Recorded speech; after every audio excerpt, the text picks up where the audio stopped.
पता चला था 17 जून 1967। पहली पेज की अंतिम लाइन में बात चल रही थी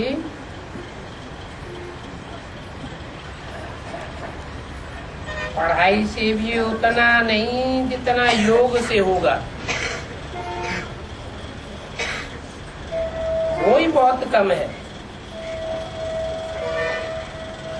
पढ़ाई तो फिर भी है, क्योंकि माया याद को ही उड़ा देती है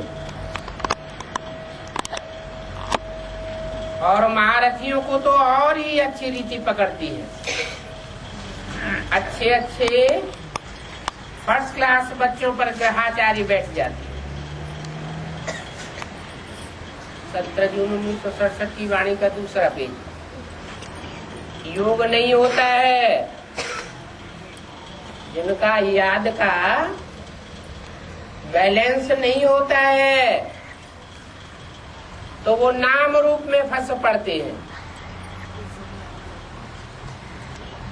ये बड़ी भारी मंजिल है। अगर सच्ची मंजिल है तो याद में बहुत रहना होगा। सच्ची मंजिल नहीं पानी है तो कोई बात ही नहीं। बाप तो कहते हैं ध्यान से भी ज्ञान अच्छा है और ज्ञान से फिर याद अच्छी है।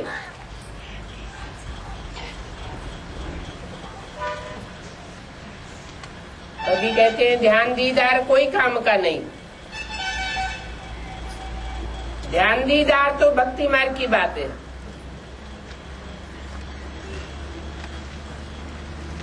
और उससे भी अच्छी ज्ञान की बातें हैं। ज्ञान भी लक्ष्य नहीं है। ज्ञान के द्वारा लक्ष्य प्राप्त करना है। एक्यूरेट याद में पहुंचना है।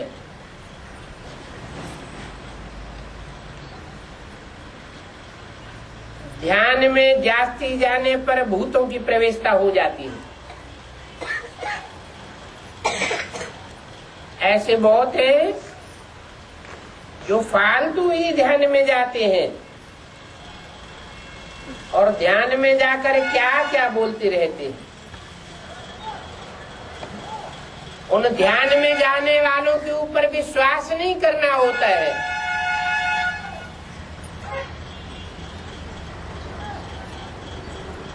क्योंकि ज्ञान तो बाबा की मुरली से मिलता है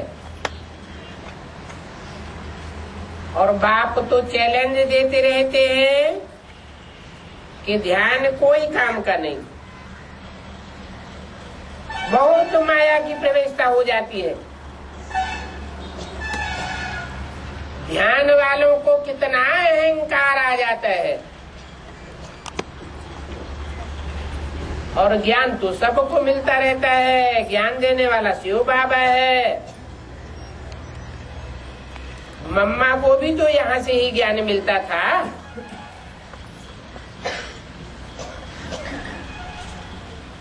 मम्मा भी आकर क्या करेगी? मम्मा आवेगी तो कहेगी मन मना भव। एक बाप को याद करो, दैवी गुण धारण करो। अपने को देखना है कि हम दैवी गुण धारण करते हैं, क्योंकि धारण तो करना ही है। कोई को देखो तो अभी बड़ी फर्स्ट क्लास अवस्था है, खुशी खुशी से काम करते हैं। 1 घंटे के बाद देखो तो भूत आ जाता है। ऐसे ऐसे फिर खत्म हो पड़ते हैं। फिर कितनी सुस्ती आ जाती है। सोचते हमने तो ये भूल की है, फिर कोई कोई सुधर भी जाते हैं। घड़ी घड़ी का घड़ियाल बाबा के पास बहुत है। अभी अभी देखो तो बहुत मीठे, अभी अभी देखो कड़वी बातें करने लग पड़ते हैं। घड़ी में मासा, घड़ी में तोला, घड़ी में मृत्यु, ऊपर नीचे होते रहते हैं। बाप कहेंगे मैं तो ऐसे बच्चे पर कुर्बान जाऊं जो पूरी याद में रह सके। परंतु ऐसे बच्चे भी घंटे भर बाद फिर कोई न कोई बात में बिगड़ पड़ते हैं। हड़खड़ है ना, बुद्धि टिकायमान नहीं होती है। क्रोध आया तो सारी की कमाई खत्म कर देते हैं। अभी अभी कमाई तो अभी अभी घाटा हो जाता है। तो सारा मदार याद के ऊपर है। ज्ञान तो बहुत सहज है, छोटा बच्चा भी समझ लेवे, परंतु मैं जो हूँ और जैसा हूँ यथार्थ रीति मुझे जाने, अपने को आत्मा समझे, तब बात है। उस रीति कोई बच्चा बुद्धि थोड़े ही याद कर सकेंगे। मनुष्यों को मरते समय कहा जाता है भगवान को याद करो, परंतु मरते समय क्या भगवान की याद आती है?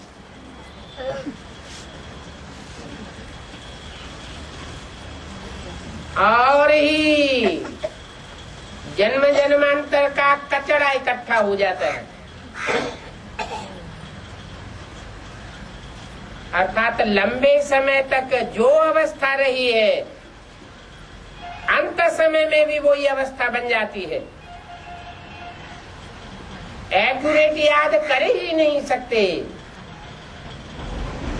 भक्ति मार्ग में कोई भी भगवान को जानते ही नहीं है, न कोई वापस जा सकते हैं और न उनके विकर्म विनाश हो सकते हैं। परंपरा से ऋषि मुनि आदि कहते आए कि हम नहीं जानते, और वो ऋषि मुनि तो सतो प्रधान थे, फिर भी सतोगुणी थे, पवित्र रहते थे। और आज की ये तमो प्रधान दुनिया कैसे जान सकती है? बाप कहते हैं इस तमो प्रधान दुनिया में ये लक्ष्मी नारायण भी नहीं जानते, और राजा रानी ही नहीं जानते, तो फिर प्रजा कैसे जानेगी? कोई भी नहीं जानते हैं। अभी सिर्फ तुम बच्चे हो जो जानते हो, और तुम्हारे में भी कोई कोई यथार्थ रीति जानते हैं। कहते हैं बाबा हम बार बार भूल जाते हैं। बाप कहते हैं कहीं भी जाओ सिर्फ बाप को याद करो, बड़ी भारी कमाई है, तुम 21 जन्मों के लिए निरोगी बन जाते हो।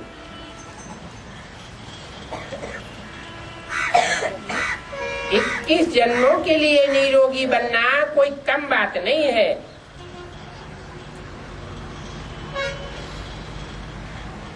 बड़ी भारी कमाई है। ऐसे बाप को अंतर्मुखी होकर के याद करना चाहिए, परंतु माया बुला करके तूफान में ला देती है, अंतर्मुखी रहने नहीं देती है। इसमें अंतर्मुखी होकर के विचार सागर मंथन करना होता है। विचार सागर मंथन करने की बातें भी अभी की है, शास्त्रों में आता है ना। सागर मंथन हुआ, ये कोई जड़ सागर मंथन की बात नहीं है, ज्ञान सागर मंथन की बात है। ज्ञान सागर ने ब्रह्मा के तन में आकर के जो गीता ज्ञान सुनाया, उस गीता ज्ञान को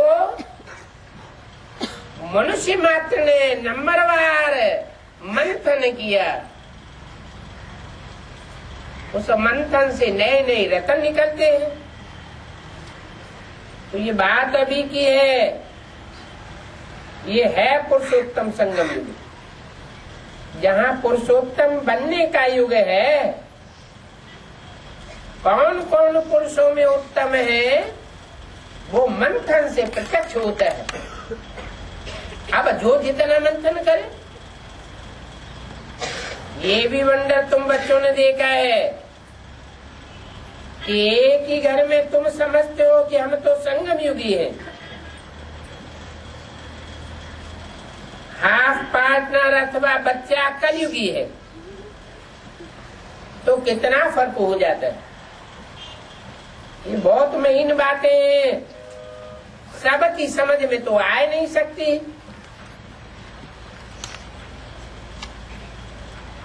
बाप इन महीन बातों को बैठ समझाते हैं।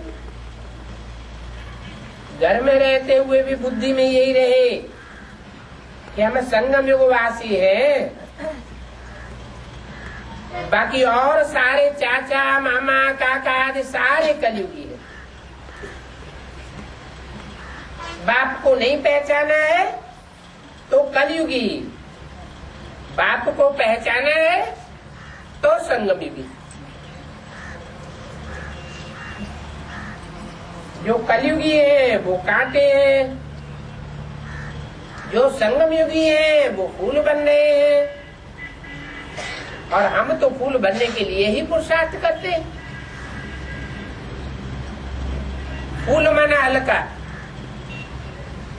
सुखदाई, कांटा माना दुखदाई, खुद भी भारी रहेगा और दूसरों का माथा भी भारी कर देगा। तुम तो फूल बनने का पुरुषार्थ करते हो। ये है अनुभव की बातें। प्रैक्टिकल में मेहनत करनी पड़े और याद की ही इसमें मेहनत है। एक ही घर में एक हंस होता है, दूसरा बगुला होता है। हंस होगा रतन चुनेगा, ज्ञान रत्नों की कमाई करेगा। बगुला होगा गंद खावेगा। कोई तो फिर बड़े फर्स्ट क्लास होते हैं। अभी एक जोड़ी का स्वयंवर हुआ, बाबा ने तो पहली बार ही ऐसा देखा। आपस में भाकी भी नहीं पहनी, जैसे बाजू में कोई भाई बहन सोते हैं, या तो एक दूसरे से कहते थे हम लोग अलग जाकर के सोवे। तो देखो शुरू से लेकर ही कितनी हिम्मत दिखाई है। तो ऐसों की कमाल है ना। ऐसे ही अगर चलते रहे तो कितना ऊंच पद पावेंगे।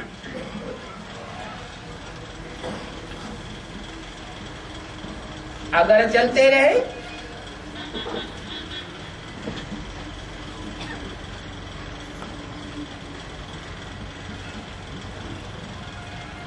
आज में तो जब ज्ञान में आते हैं तो अवस्था कैसी होती है? सात्विक स्टेज होती है।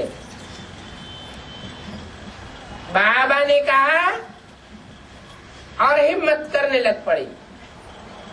लेकिन बाबा तो जानते हैं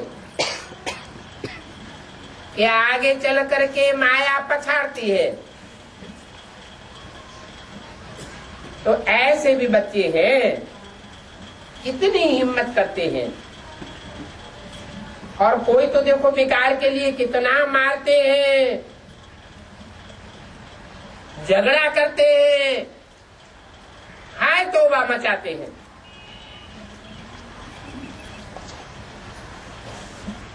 परंतु अवस्था तो ऐसी होनी चाहिए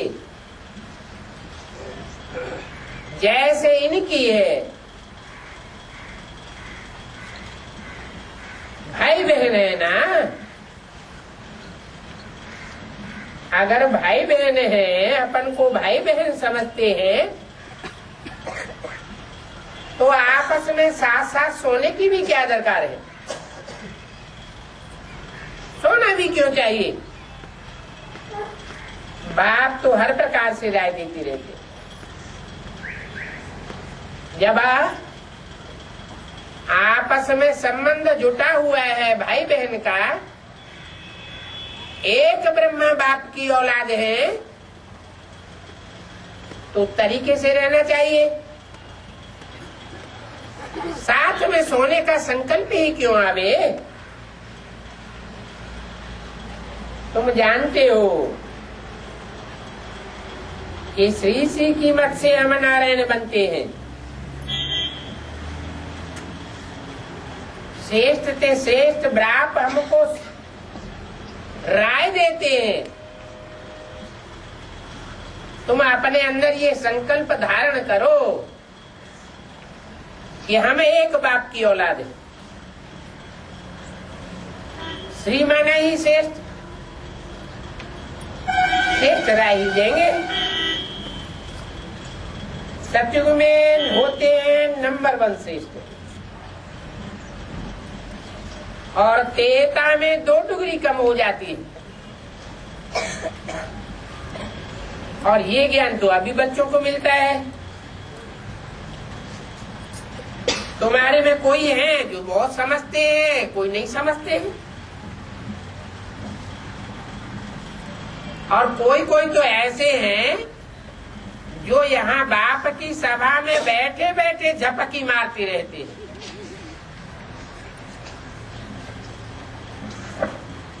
17 जून 1967 की वाणी का 3रा पेज। झपकी खाते रहते हैं, उबासी देते रहते हैं, सारा वातावरण ही खराब कर देते हैं। ऐसों को तो पिछाड़ी में जाकर के बैठना चाहिए। ये ईश्वरीय सभा है बच्चों की, परंतु कई ब्राह्मणी ऐसे ऐसे को भी साथ में ले आती है। ये तो बाप ने धन दिया है हमको, तो धन की कितनी संभाल करनी चाहिए। एक एक वर्षंश लाखों रुपए का है। वेद शास्त्र गीताएं आदि पढ़ते पढ़ते आज कोई साहूकार थोड़े ही बन गए, और ही कंगाल बन गए।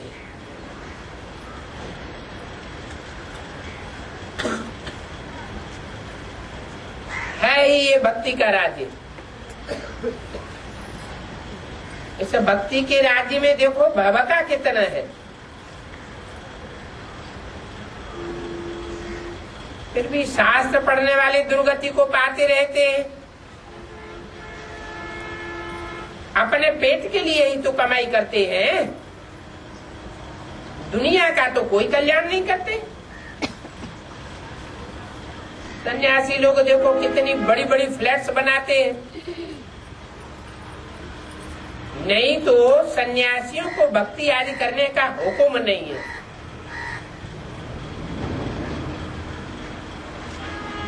उनको तो है ही निवृत्ति मार्ग। उन्हें इस प्रवृत्ति में जाने की क्या दरकार है जो मकान आदि बनावे। भक्ति है दुर्गति मार्ग, और भक्ति है ही प्रवृत्ति मार्ग वालों के लिए।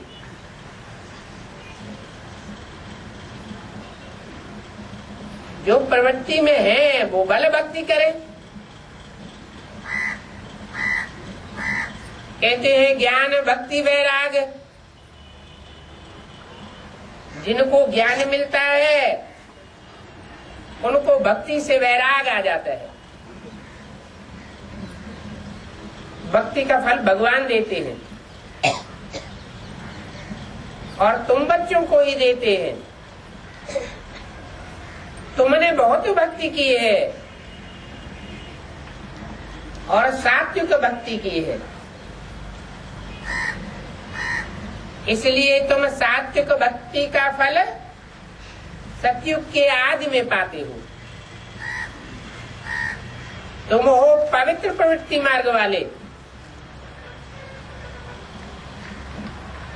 जो पवित्र प्रवृत्ति मार्ग वाले थे वो अंतिम जन्म में आकर के अपवित्र बने। अभी प्रवृत्ति अपवित्र हो गई है। जो अपवित्र प्रवृत्ति वाले बने हैं उनको ही भगवान आकर के पवित्र प्रवृत्ति वाला बनाते हैं। और सन्यासियों का तो धर्म ही अलग है, और उनको तुमने गुरु बनाया जन्म जन्मांतर। अब इन सन्यासियों से भला क्या मिलेगा? कुछ भी नहीं। हठ योग भी क्या सिखावेंगे? कुछ न कुछ हठ योग सिखाकर अपनी कमाई कर लेते हैं। तुम्हारा फायदा तो कुछ भी नहीं होता। अनेकों प्रकार की भूत विद्याएं सीख ली है और अपना पेट भरते रहते हैं, क्या क्या निकालते रहते हैं। इसे कोई ज्ञान कहेंगे क्या? ज्ञान तो मिलता ही है संगम युग पर, जबकि सारी दुनिया की उतरती कला और तुम्हारी चढ़ती कला होती है। तुम कहते हो बाबा हम आए हैं आपसे सतयुग का वर्षा लेने के लिए। बाकी जो मनुष्य मात्र है वो अपन को भगवान कहते हैं, तो वो तो सब चोर है। भगवान तो कोई हो ही नहीं सकते। भगवान तो वो जो नरक की दुनिया को आकर के स्वर्ग बनावे, सारी पतित दुनिया को पावन बनावे। कितने बड़े बड़े टाइटल रख लेते हैं। श्री 108, श्री 1008, 16,108 की तो माला होती है बस। बाकी और मालाएं गाई नहीं जाती है। दो ही मालाएं मुख्य है, रुद्रमाला और रुंडमाला। रुद्रमाला बाप की माला है और रौद्र रूप धारण करने वालों की माला है, और रुंडमाला विष्णु की।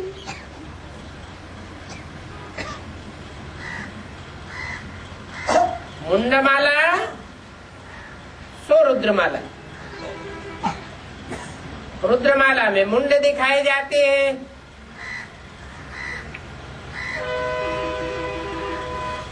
और रुंडमाला में धड़ दिखाए जाते हैं।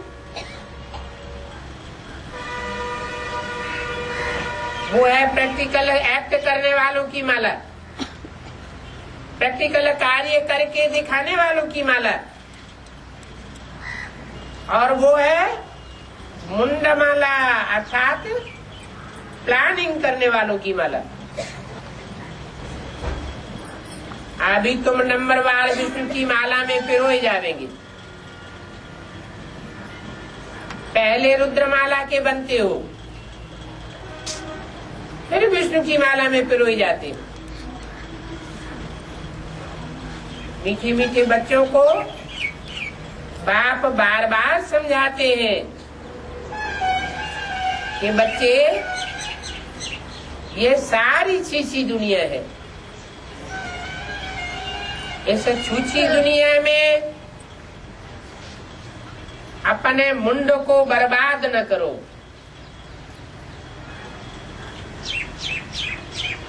अपने तन को पवित्र रख करके आबाद करो। अब तुम्हें बेहद का बैराग आना चाहिए। सन्यासियों का तो होता है हद का बैराग। बाप कहते इस दुनिया में तुम जो कुछ भी देखते हो वो कल होगा ही नहीं। इन आंखों से जो कुछ भी देखते हो सब खलास हो जाना है। ये माउंट आबू देखते हो, बाप तो कहते हैं यहाँ मधुबन में है संगम युग, तो वो भी खलास हो जाएगा क्या? रहेगा या नहीं रहेगा? है? वो भी नहीं रहेगा। इन आंखों से जो कुछ देखते हो सब खलास हो जाना है, और बहुत लंबा टाइम भी नहीं है। मंदिरों आदि का तो नाम निशान भी नहीं रहेगा। ये मंदिर, ये गिरजाघर, गुरुद्वारे, मस्जिदें आदि सब चलने लग पड़ेंगी।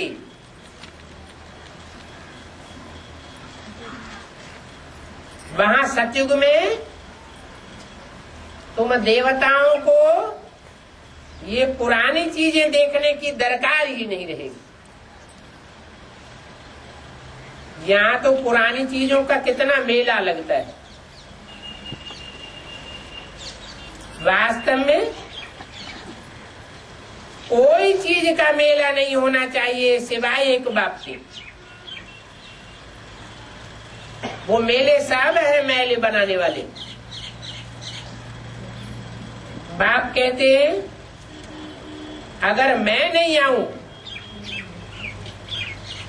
तो तुमको राजाई कौन देवेगा?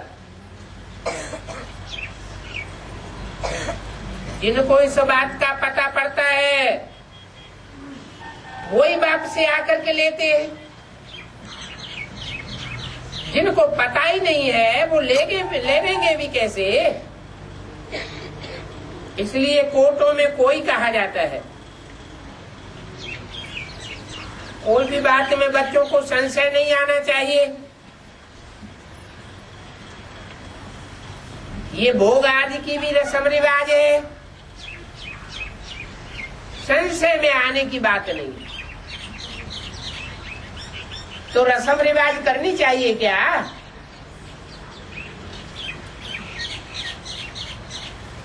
जो भी फालतू बातें हैं, भोग, ध्यान, दीदार, इनका ज्ञान की बातों से कोई कनेक्शन नहीं है।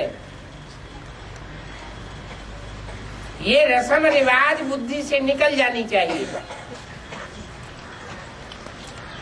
इन बातों से ज्ञान और याद का कोई कनेक्शन नहीं है। और कोई बात की तो तकलीफ नहीं देते हैं। सिर्फ दो बातें, एक अलिफ और बे बादशाही।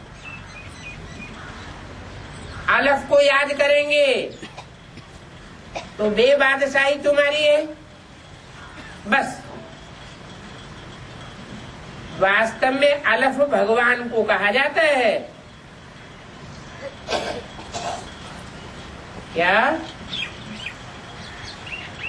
बिंदी को नहीं कहा जाता। बिंदी निराकार को भगवान नहीं कहेंगे। बिंदी कोई साकार कण में प्रवेश करके मुकर्रर रूप से जब पाठ बजाती है। कौन सी बिंदी? सुप्रीम सोल, जो कभी जन्म मरण के चक्र में नहीं आता है। जो बिंदी रूपी आत्मा सदैव कल्याणकारी पाठ बजाने वाली है, इसलिए उसका नाम है सदाशिव। सदैव ही कल्याणकारी है। किसके द्वारा?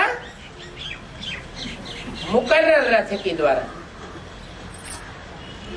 उसको भगवान कहा जाता है।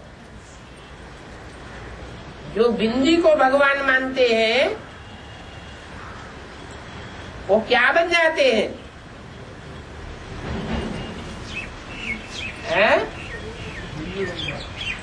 जो बिंदी को भगवान मानते हैं वो शैतान बन जाते हैं।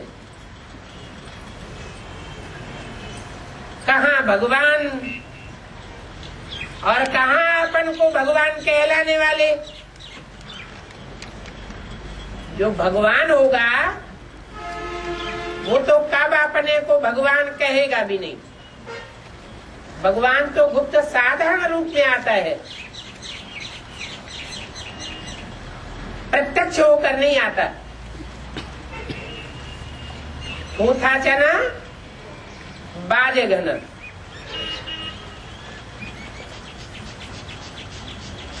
जो भरी हुई गगरी होती है वो छलकती है या स्थिर रहती है? स्थिर रहती है। जो आधी गगरी होती है, पूरी भरी हुई नहीं होती है, वो छलकती है। भगवान तो भरपूर है, उसे अपने को प्रत्यक्ष करने की दरकार नहीं है। बाप तो आता है अपने बच्चों को प्रत्यक्ष करने के लिए। जब बच्चे प्रत्यक्ष हो जाते हैं तो छुपा रुस्तम बाप बाद में प्रत्यक्ष होता है। तो अलफ को भगवान कहा जाता है। अलफ तो सदैव खड़ा हुआ डंडा है। वो पुरुषार्थ में कभी संशय बुद्धि होकर के नीचे नहीं गिरता। पड़ा हुआ डंडा नहीं बन सकता। बे गिर सकता है, पे गिर सकता है, कोई भी गिर सकते हैं, कोई भी संशय बुद्धि बन सकते हैं। जो अलफ पाठधारी है, हीरो पाठधारी है, वो गिर नहीं सकता। आंखों से भी ऐसे ही इशारा करते हैं अलफ की ओर। आत्मा इशारा करती है। भगवान कहते हैं भक्ति मार्ग में तुम मुझे याद करते आए। तुम सब भक्ति मार्ग में 63 जन्म मेरे आशिक रहे।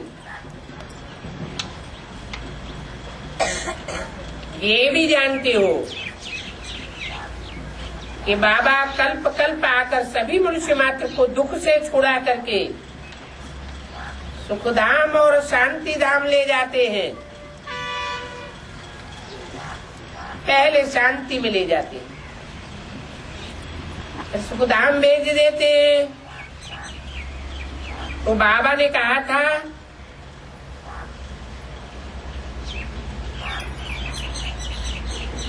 कि पूछो विश्व में शांति कैसे स्थापन होती है वो समझना है, फिर समझाना है। एक सेकंड में विश्व के मालिक किस जन्म के लिए बनना है, वो कैसे बनेंगे वो आकर के समझो। अपने घर में बोर्ड लगा दो, 3 पैर पृथ्वी पर तुम बड़े से बड़ा हॉस्पिटल कम यूनिवर्सिटी खोल सकते हो। हॉस्पिटल से 21 जन्म के लिए निरोगी बनेंगे। ये रूहानी हॉस्पिटल है और पढ़ाई से स्वर्ग की बादशाही मिल जाती है। जो जितनी जास्ती पढ़ाई पढ़ेंगे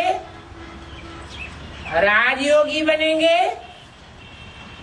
उतने ऊंचे राजा बनेंगे। प्रजा भी कहेगी हम स्वर्ग के मालिक हैं।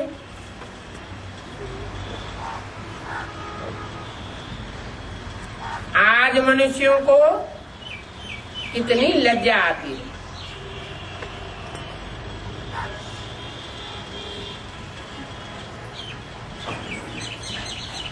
क्यों लज्जा आती है? क्योंकि नरक के वासी है, इसलिए लज्जा आती है। प्रजा भी कहेगी हम नरकवासी है, वहां तो तुम सब स्वर्गवासी बनते हो, कोई प्रकार की लज्जा नहीं आवेगी। आज मनुष्यों को कितनी लज्जा आती है।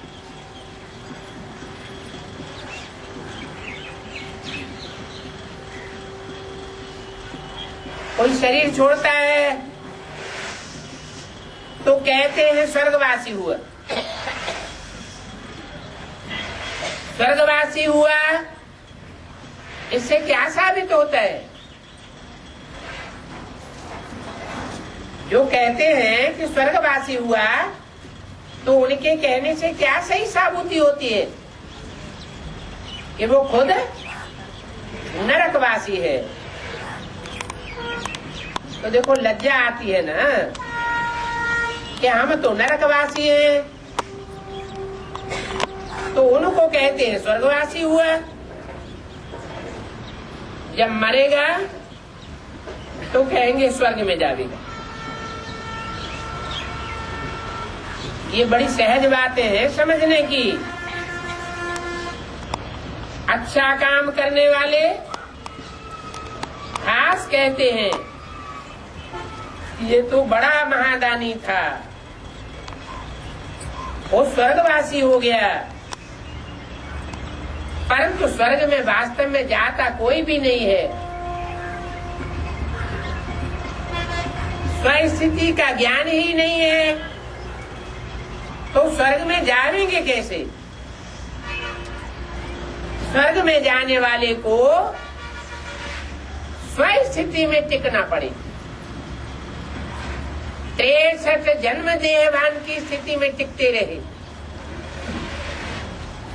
63 जन्म से रग पड़ी हुई है देहभान के सुख भोगने की। तो अचानक एक जन्म में स्वस्थिति में कोई कैसे स्थित हो जाएगा? तरीका ही नहीं मालूम। ये तो बाप आकर के बताते हैं कि स्व क्या है और पर क्या है। स्व है आत्मा, स्व है आत्मा का बाप परमात्मा, और पर है प्रकृति, पर है माया। माया और प्रकृति ये दोनों मिलकर के रावण के रूप हैं। ये पराये हैं। जो पराया होता है वो दुखदायी होता है, जो सदा काल का अपना है वो ही सुखदायी होता है। पर और स्व दोनों एक दूसरे के विरोधी। बाप आकर के ऐसा स्वचिंतन कराते हैं, ऐसी स्वस्थिति में बैठाते हैं, ऐसा ज्ञान देते हैं कि स्वरूप में स्थिर होने वाली आत्मा पररूपी प्रकृति को और माया को पलट देती है। प्रकृति सुखदायी बन जाती है, माया दासी बन जाती है। कब बन जाती है? जब हम स्वस्थिति में टिक जाते हैं। ये प्रैक्टिस अभी बाप करा रहे हैं। स्वचिंतन उन्नत की सीढ़ी में पहुंचा रहे हैं। घड़ी घड़ी कहते हैं दूसरों को मत देखो, ये क्या कहता है, क्या बोलता है, गाली देता है, ग्लानि करता है, अपने मुंह से करता है। जो करता है अपने लिए करता है। हमें उससे प्रभावित नहीं होना चाहिए। किसी ने गाली दी, ग्लानि की और प्रभावित हो गए, दुखी होने लगे, तो साबित होता है कि तुम उनकी प्रजा थे। वो प्रजा बने के संस्कार उदित हो गए। हम क्यों किसी से प्रभावित हो? भगवान बाप आते तो बताते हैं बच्चे सबसे जास्ती ग्लानि तो इस दुनिया में मेरी होती है, फिर ब्रह्मा की होती है, फिर नंबरवार तुम बच्चों की होती है। मैं ग्लानि से प्रभावित होता हूं क्या? मैं तो राजाओं का राजा बनाने वाला हूं। कोई ग्लानि करे और उसकी ग्लानि से प्रभावित होकर के हम काम काज छोड़ के बैठ जाएं, अपना अच्छा रास्ता छोड़ दें, तो उनको क्या कहा जाएगा? प्रजा कहा जाएगा या राजा कहा जाएगा? प्रजा बन गए। नहीं, हमें तो ऐसा गुरु मिला है, ऐसा उस्ताद मिला है कि हम कोई के हड़काए से हड़काने में नहीं आने वाले।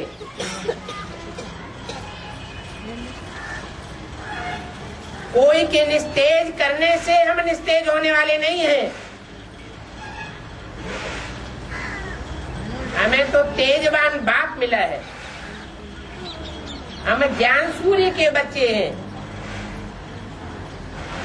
सूर्य में तो कितना तेज भरा हुआ है।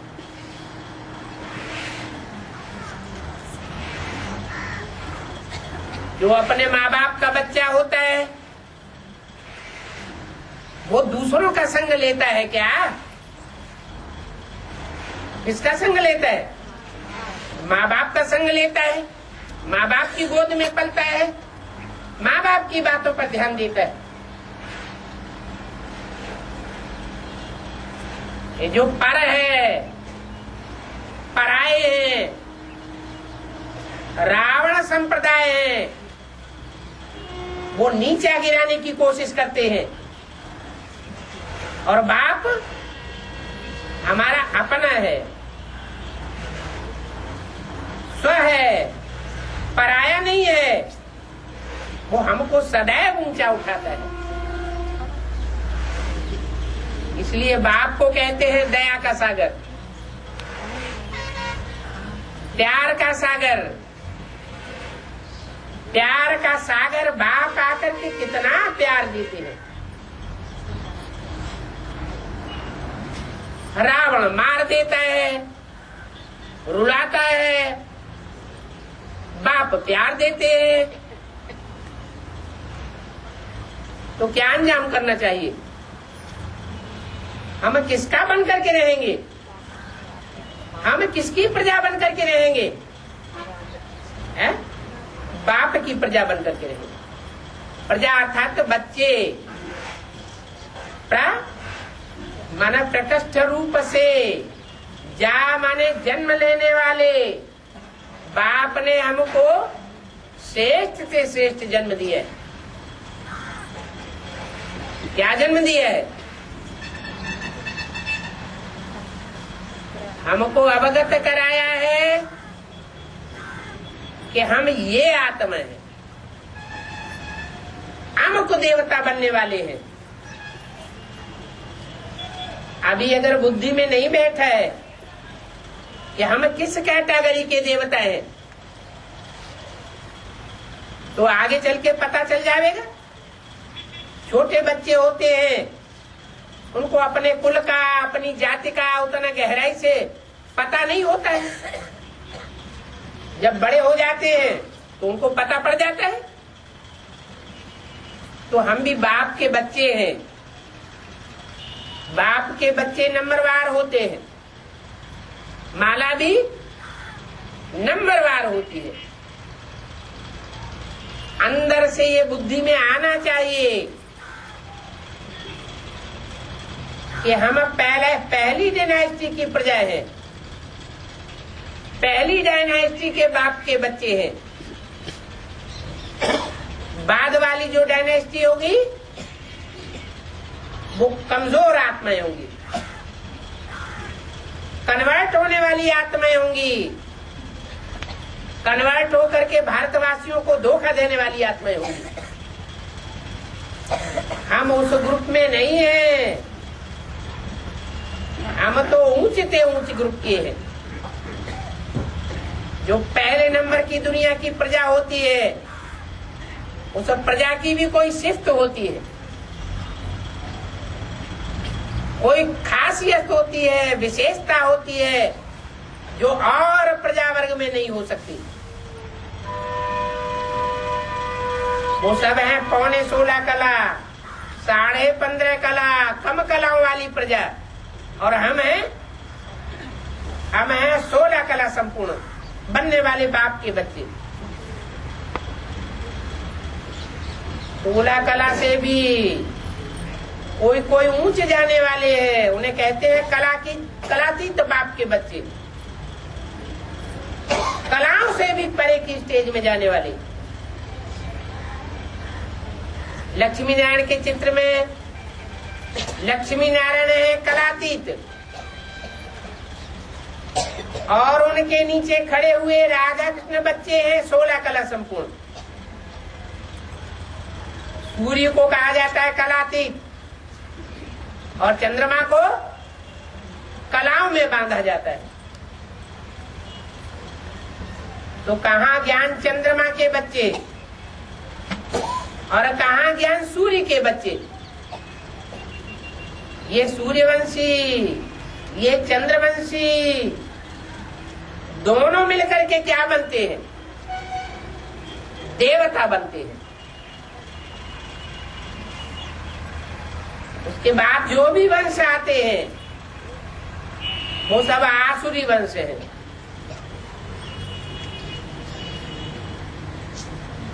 आसुरी जाति में असुरी ही पैदा होती है। सूर्य और चंद्र जैसे देवता बनना चाहिए। कहते भी हैं सूर्य देवताय नमः, चंद्र देवताय नमः। देवी योनि भगवान की बनाई हुई योनि है।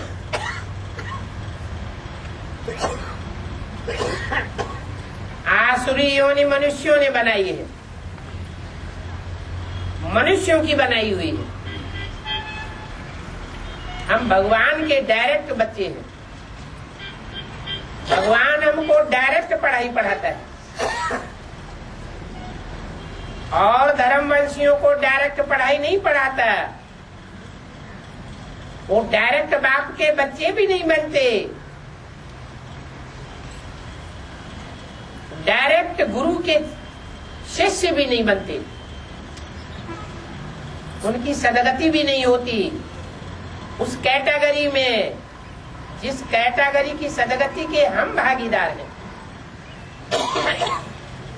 तो अपने ऊपर फखुर रहना होना चाहिए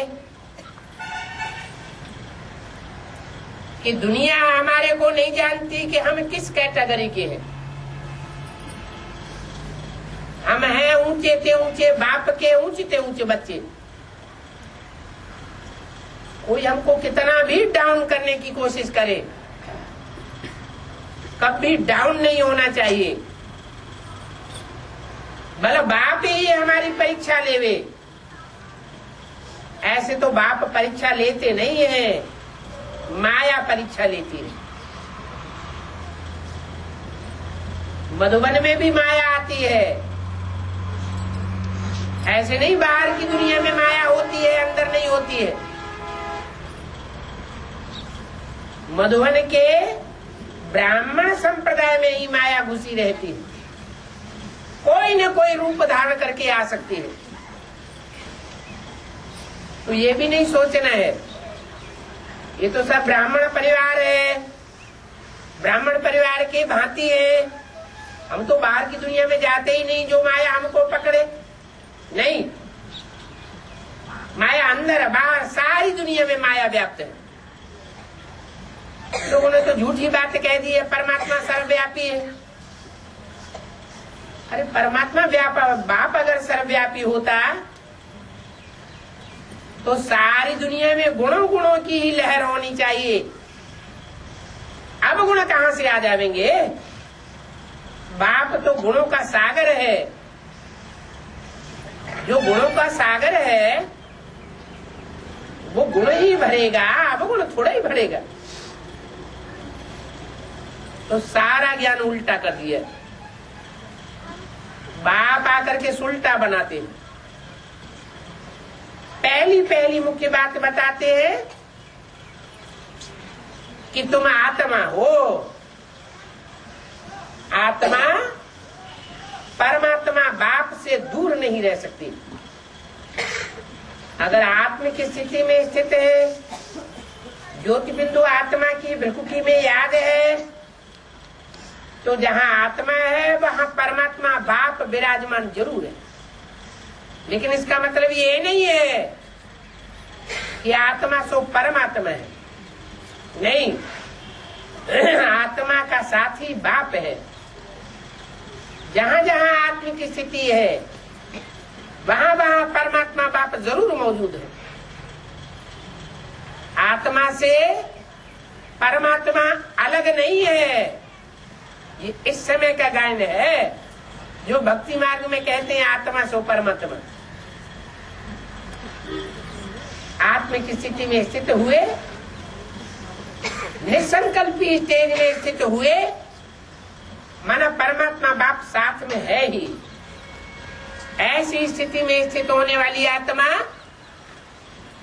फिर कोई से प्रभावित नहीं होगी। ये बहुत प्रैक्टिस करने की बात है। प्रैक्टिस करेंगे तो करते करते परफेक्ट हो जाएंगे। जब परफेक्शन आ जाएगा तो कोई हमको हिला नहीं सकेगा। इसलिए कहते हैं कि हमारा बाप स्वर्गवासी हुआ, क्योंकि अपन को नरक में समझते हैं।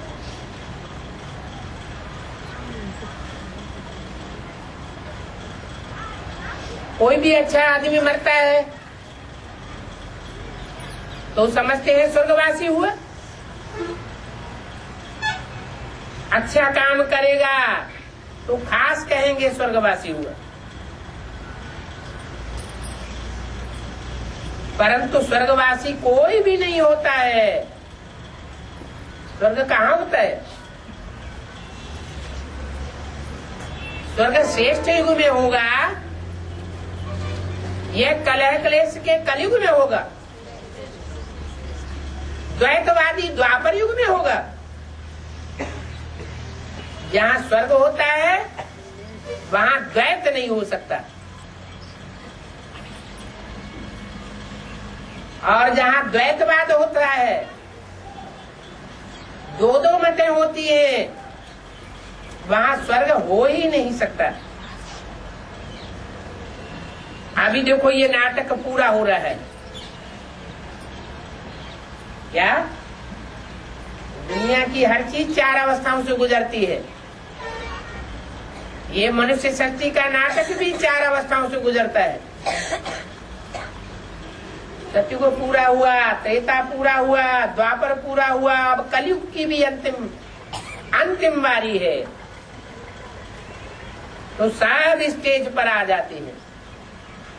जो भी 500-700 करोड़ आत्माएं हैं वो सब रंगमंच पर अभी हाजिर हैं।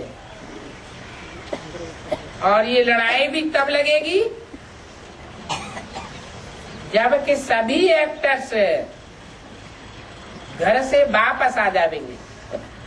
कौन है एक्टर्स? आत्मा ही एक्टर्स है।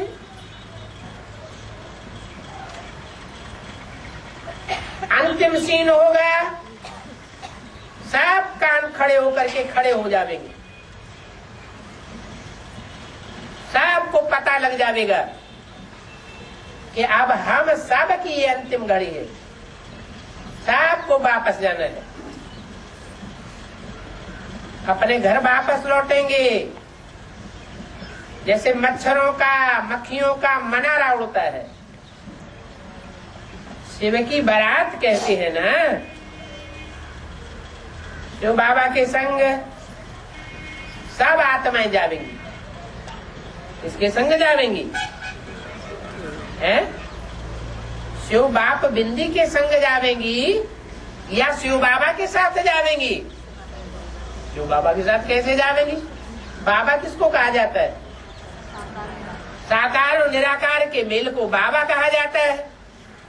तो साकार परम धाम घर में जावेगा क्या है? इसी साकार दुनिया में साकारी शरीर से रहते हुए आत्मिक स्थिति में स्थित होना पड़े। कोई अपने पुरुषार्थ से आत्मिक स्थिति में स्थित हो जाएंगे और कोई फिर धर्मराज की मार से स्थित हो जाएंगे। सबको देहभान छोड़ना जरूर है। आत्माएं सब जावेंगी। Whole lot. अभी 84 जन्म पूरे हुए। अभी इन जूतियों को छोड़ना है। कौन सी जूती है? ये शरीर रूपी जूतियों को छोड़ना है। कोई सोचते हैं हमारी जूती तो बड़ी फर्स्ट क्लास है, इसकी तो कीमत दुनिया वाले बहुत लगाते हैं। अरे कोई कितनी भी कीमती जूड़ी हो, चाहे कितने भी मजबूत चमड़े की बनी हुई क्यों न हो, सबको ये जूती छोड़नी पड़ेगी। जो सांप पुरानी खल छोड़ देता है तो फिर नहीं लेता है। ये भी तुम्हारी पुरानी खल है, तुमको भी नई खल धारण करनी है। तुम फिर कलयुग में नई जूती नहीं लेवेंगे, तुम सतयुग में नई खल धारण करेंगे। श्री कृष्ण सतयुग में होता है या कलयुग में होता है? श्री कृष्ण वैकुंठ में और श्री कृष्ण सतयुग में। सतयुग में जो श्री कृष्ण होता है उसका ज्ञान कोई को नहीं है। वैकुंठ में जो श्री कृष्ण गाया हुआ है वो शास्त्रों में गाया हुआ है। शास्त्रों में जो भी बातें गाई हुई है वो कहाँ की है? वो संगम युग की यादगार है। सतयुग की, त्रेता की कोई भी हिस्ट्री मनुष्यों के पास नहीं है। वो हिस्ट्री मनुष्य के मस्तिष्क पटल से क्यों गायब हो गई? क्योंकि त्रेता के बाद इस सृष्टि का आधा विनाश होता है, बड़ा भारी एक्सीडेंट हो जाता है।